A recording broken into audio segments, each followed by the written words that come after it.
Traxx Podcast welcomes Noel Gourdin.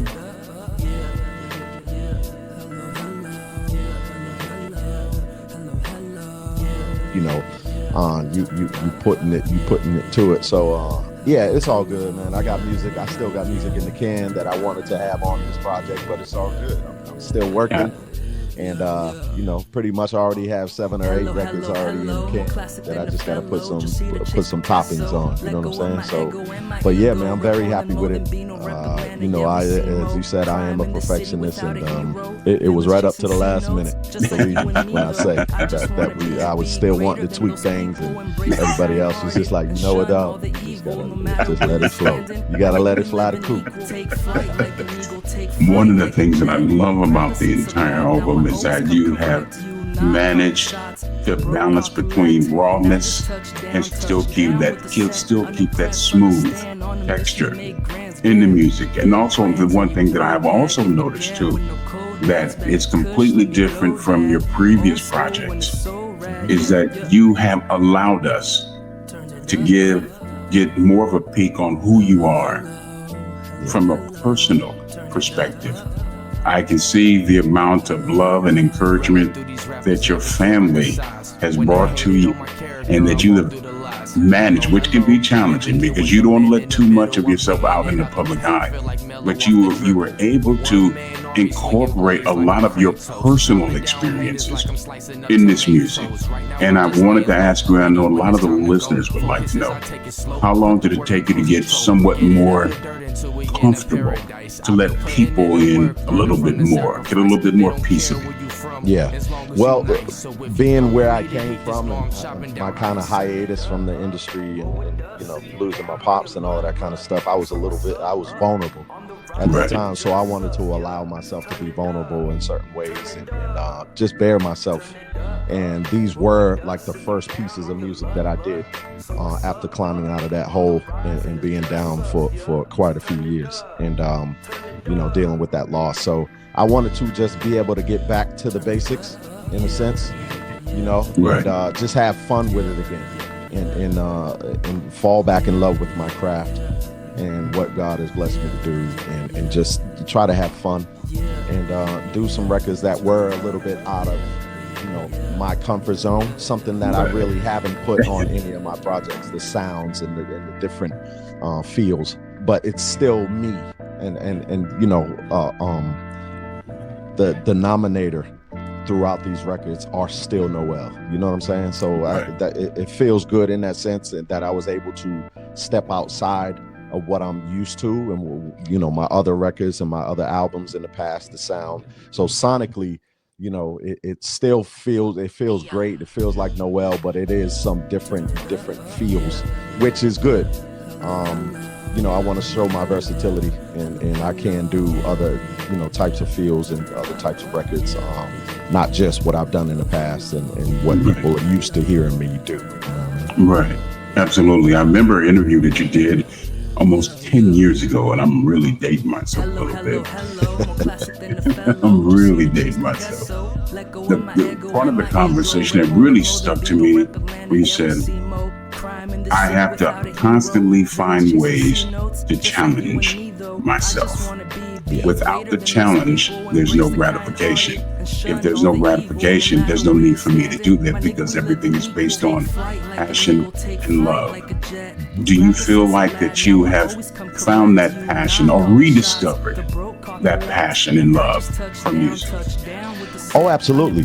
Because as an artist, I've been in this industry for 20 years now. Yeah. You have to find a way, you kind of build up a callous and I am able to take constructive criticism. And if somebody gets into a rut, it's like when an artist is kind of like this too much, every record tends to sound the same. And I did not want that to be the case. I didn't want anything to be samey with me across the span of or the scope of a whole project. So it is good to be able to, get a refresher in a sense. And I lean on the people that I trust. I give it to some of the people that I worked with on the project as far as writing to Anita Rogers, Lorenzo Johnson, Marquise Green, Frank C.K. Oliphant, Said Solo, Boss Brody, just being able to reach out and say, what do you think about this? How's it feel? Does it have legs, or you know what I mean? Is it samey, or does it not have a certain feel? So I'm not afraid to reach out, and that, I think that's just me as an artist trying to grow a little bit more and more and learn more, and listening and doing my research and all of that kind of stuff. But it's gotta feel good to me, which all these records did, and I got the trust of people's ears that I trust, and saying that either this works or this doesn't work, or it's samey, or you need to, kind of go in this direction. So I, me as an artist, being able to let go and get some outside, advice, which is better for me as an artist to be able to grow and expand.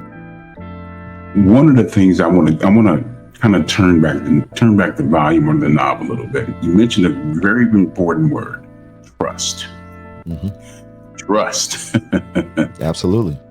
Trust in the music industry, in the music business, is I would have to say, a very Jekyll and Hyde type of persona. So how long does it take you to get to a point where you can actually trust someone as far as their judgment on what you feel would be a record or a song would be advantageous to really promote? Because again, when you started, social media is nowhere near the way it is today. And now artists are using social media to promote everything and anything that they do. And also, I want to touch on a little bit more meat on the potato, as far as meat on the bone a little bit.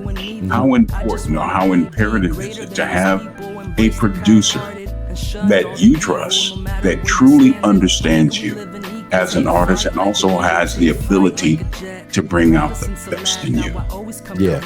Well, my TKC, my tight knit crew, it's not that big, and these guys have, they kind of suffer me in a sense, because I'm always coming up with ideas. I'm always dropping voice recorded ideas to Lorenzo and Anita, and they kind of suffer me in a sense. Like, did you get this? Make sure you let me know that you got this. I'm working on this, but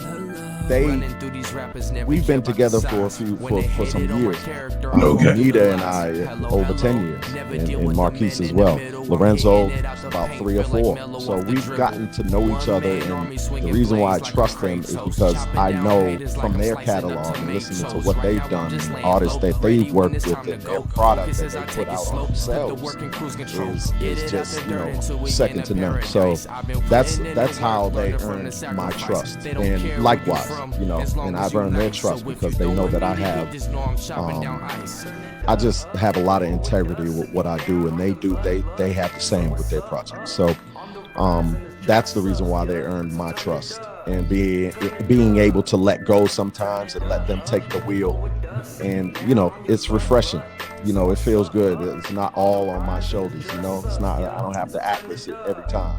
Right. So but yeah, it can be tough sometimes, and but it's all about the growth process, and being not having to do everything, and being able to relieve some of the pressure off of you, and let some other geniuses, like I said, take the wheel. So it can be tough as an artist. We're perfectionists. We're very emotional about our stuff, but yeah, sometimes you gotta let go of the wheel and just trust in the folks that you have around you.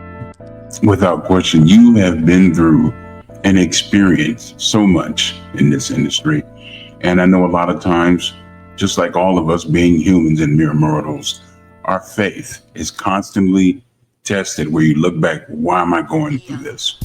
Why am I experiencing this at this point in my life? How much has music played as far as being a muse to you, as far as on the creative process? It's huge. It's not just, it's life. It's Like you said, a lot of things that's happened. The tumultuous times, the fun times, the happy times, the joyous, all of it together is what makes music wonderful. Whatever mood you're in, music, you can find something to counteract or to go along with, and heighten those emotions. It helps me in a sense, and especially the music that my pops introduced to me when I was little, all the old soul music and all of that kind of stuff. And then I got the hip hop feels from my brother, New Jack Swing, and then I got the folky sounds from some other friends and all of that kind of stuff. So I have an amalgam of music and sounds and passions that I've heard and along the way, and artists and all of that kind of stuff that I've kind of put into my head and my heart and my soul that kind of makes me on the whole. So it's just it's everything. It's the inspirations and the driving force behind what I do. It's just trying to absorb everything I can and put something down that makes people feel something. Without question, and I mean it resonates through the entire album, which currently, family, the album is available as we speak on all major outlets, but make sure you let your fingers do the walking, head over to Apple Music and be sure to get this fantastic album. And I wanted to ask you, music and radio airplay has changed really, really dramatically. We can just be completely honest and be completely transparent. Is that what I've seen over the years, is that you have a lot of British artists that sing soul music, and they come over here, and the amount of airplay that they receive is incredible. But then I notice our artists of color, our Black artists, that they get more airplay and more love over in London than they do here in the United States. And I wanted to ask you, what is your thought process on possibly heading over to the UK and performing? Because they've always had a love affair with R&B music. Absolutely. They are in tune. And I have been over there. We've done some shows with Teacher Moses and some other artists and all of that kind of stuff. I have been over there to London and Birmingham and done a trip. And they're with you. Yeah. Every step of the way. When you're on stage, they are in your mouth. And they're so in tune. They have an appreciation for this music that I think in some part they kind of lost over here. But they have a tremendous amount of appreciation for the artists that do this music and do it with so much integrity, and they just love it. I think it needs to kind of spill over here. But the artists are great. The artists, honestly, and like you spoke about social media, it is in a sense helping in that sense to be able to kind of bridge a gap. And we see a lot of those performances and all of that kind of stuff over there, and they are these artists to such a degree that we've kind of lost over here. With certain kinds of musics and artists and the appreciation and all of that kind of stuff. So I hope some of that can spill over here. We have plans to go back over there and spend hopefully about a week or so and just really wring it out as much as we can and kind of bring that love back. I love it. Whenever I go over there, they are just so welcome. They roll out the welcome carpet, and they really do appreciate artists like myself. And hopefully we can get back to that over here, because a lot of the artists, these indie artists that are putting down soul and real music, we need to have that kind of spill over here. Without question, I remember a very good friend of mine who passed away a few years ago, Bobby Caldwell. And a lot of the conversations we would talk, he said, Teddy Bear, he said, when I go over to Japan to perform, they treat me like a king. They treat me Absolutely. And we've had this conversation. I said, me personally, I feel that we have become so spoiled and become so enamored with quote unquote microwavable music. Nothing with substance, not a lot of meat on the bone. No, we're not talking about caviar. We're talking about Taco Bell kind of music. Say what I'm gonna say. I mean what I say, and I say what I mean. This is what we're doing. And it is taken away from the pure essence of what musicianship means, the craft of creating something that was so magical. There was a time when an artist created something and he would have to go and conduct interviews and go city to city, state to state to do these interviews on various radio stations. Now it's become so easily now where you can have an interviewer that's in London or in Japan, and they can sit up here and speak to this person, and you can sit up and promote your music all over the world. It's become so much easier. And I wanted to ask you, I know that you love performing, but what do you get the greatest gratification from? Performing or the creative process working in the studio? I love the creative process, man. It's just, and now especially with the help, shout out to my man Mike City. He always said, Noel, you don't need to be going to no big studios, man. You get yourself a mic, an audio interface, and you're good. Like, you're good. Find a good spot to mix music. And now that I got that being able to go in at any time, my fiance sleep, I get up and go to the studio, into the closet. Thankfully we got a good sized closet where it's not boxy or anything, and I just get in there and just be creative until I want to. You know what I mean? And that is instant gratification, man, because I can sit at the mic, and before you was on the clock. You know what I mean? Right. You're looking at the clock, and that kind of hinders your creation, your creativity. Right. Now that I'm able to just go in there, don't need my watch, you know what I mean, and just be creative, man. That is it's such an amazing thing to be able to do, is just be in there and stay in front of the mic and be creative. And a lot of times I don't even write, man. It's just feeling it and coming back and working it and folding it and taking the time to do so. So that's what I was able to do on this album, on Back to Basics. And I would have to say creating, but I do love being on stage and connecting with the folks. But I would have to say creative part. That I love it. You know what I mean? How many times have you actually laid in the bed 1 o'clock in the morning and something just hits you and say, you know what, I gotta go. I got something on my mind, I need to just get up. Can't even count. It's too many times. You know what I'm saying? I mean, it's all over the place. Like, it'll be in the bed, I'll wake up with an idea, I'll put it down on voice recorder. I can be driving. I do a lot of my best writing I do while driving. Really? Yeah. Just come up and I have my voice recorder. I'm always ready with the voice recorder to lay down an idea and all that kind of stuff.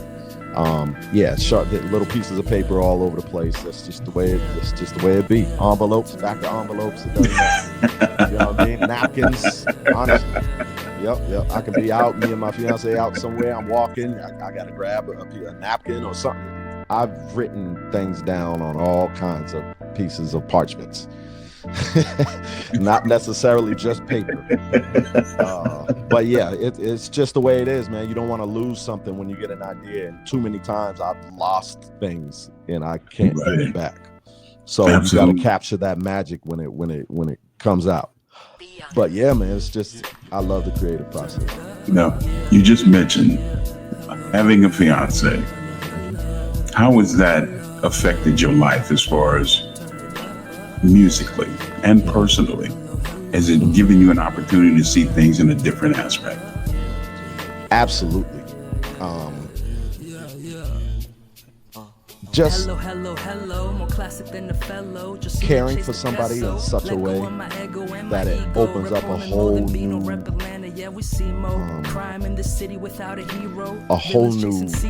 objective and perspective that I can, look through her eyes and kind of write something different than just my own perspective. So it's given me a whole new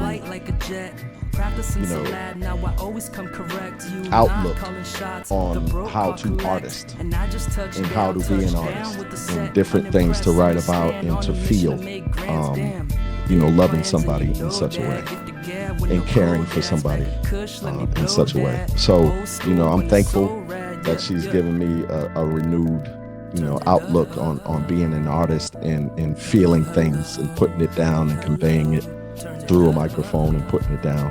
And man, so it's given me some more things to write about and love and feelings, and so I'm grateful. I asked that because I can sense it through the entire album, and it takes me back to that late great American poet Eddie Pendergrass's song "I Miss You" said, "I love you more than I love myself." Lord, yeah, that's something special. That's something special. You got to love somebody.